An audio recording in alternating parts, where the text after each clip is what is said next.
Hello viewers, computer park ভিডিওর পক্ষ থেকে আপনাদেরকে জানাই সাদর আমন্ত্রণ। দীর্ঘ প্রায় 2 মাস পর আরেকটি ভিডিও নিয়ে আপনাদের সামনে হাজির হলাম। আজকের ভিডিওতে আমি আলোচনা করতে চাই এবং একটি ট্রাভেল শ্যুট ভিডিও তৈরি করতে চাই। এটা হচ্ছে একটি all in one PC, all in one, আপনার যেটাকে বলে ডেস্কটপের প্রসেসর ইউজ করা হয় এবং বাকি সব ল্যাপটপের জিনিসপত্র ইউজ করা হয় এই বোর্ডগুলোতে। তো আজকের ভিডিওটি আশা করি একটু টেনে দেখবেন না। যারা নতুন কাজ শিখছেন বা অল ইন ওয়ান পিসি সম্পর্কে জানতে চান, অল ইন ওয়ান পিসি যারা কাজ মাদারবোর্ড সম্পর্কে বুঝেন না বা জানতে চাচ্ছেন, তাদের জন্য আজকের ভিডিওটি অনেক বেশি গুরুত্বপূর্ণ হবে। সো আসেন শুরু করি। তো দেখুন, আজকে আমাদের কাছে এই অল ইন পিসিটা আসছে। এটার মডেল হচ্ছে HP Pro One 400G4। এটা G4 মডেল হয়, G6 মডেল হয়, 400এরই G4, G6 বা 600 বিভিন্ন মডেল হয়ে থাকে। তো আমাদের এটা প্রবলেম ছিল নো পাওয়ার। তো আমরা যখন দেখলাম মাদারবোর্ডের 19 ভোল্ট শর্ট ছিল, 19 ভোল্টের একটি মসফেট, সিরামিক ক্যাপাসিটার, এগুলো শর্ট ছিল। এর পাশে আমরা অলরেডি সিরামিক ক্যাপাসিটার এগুলো মসফেট সব কিছু আমরা চেঞ্জ করেছি। চেঞ্জ করার পরে আমাদের পাওয়ার আসছে। পাওয়ার আসার পরে আমরা যেটা প্রবলেম পাইছি পরবর্তীতে, সেটা হচ্ছে আমাদের নো ডিসপ্লে প্রবলেম। আমাদের দেখছেন এখানে কিন্তু আমাদের 16 পিনের কানেক্টর আছে, 16 পিনের একটি কানেক্টর আছে। এটা হচ্ছে 16 পিনের কানেক্টরের মাধ্যমে কিন্তু ডিসপ্লে আউট হয়, 16 পিনের কানেক্টরের মাধ্যমে ডিসপ্লে আউট হবে। তো এই 16 পিনের কানেক্টরের ভিতরে একটা কানেক্টর একদম ড্যামেজ, একটা কানেক্টর ড্যামেজ।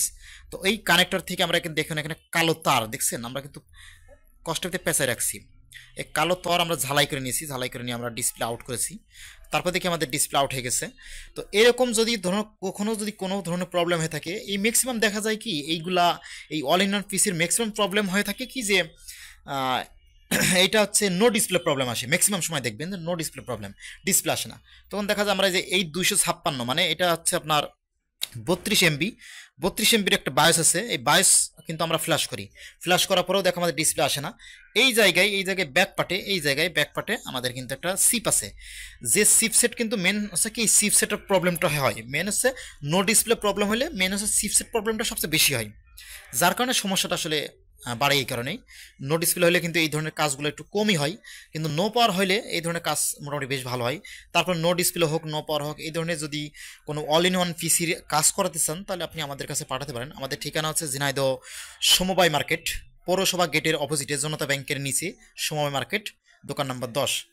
আমাদের দোকান নাম আছে কম্পিউটার পার্ক বিডি। আমাদের স্ক্রিনে ফোন নাম্বার দেওয়া আছে, আমাদের গ্রামীণ নাম্বারে যোগাযোগ করতে পারেন। গ্রামীণ নাম্বারে যোগাযোগ করে আপনারা কুরিয়ারের মাধ্যমে যে কোনো laptop motherboard, desktop motherboard service করার জন্য আমাদের কাছে পাঠাতে পারেন। আমরা সকল প্রকার laptop motherboard, desktop motherboard service করে থাকি এবং ডেস্কটপ নতুন ডেস্কটপ সেল করে থাকি, পুরাতন ডেস্কটপ সেল করি, পুরাতন ল্যাপটপ ক্রয় বিক্রয় করে থাকি।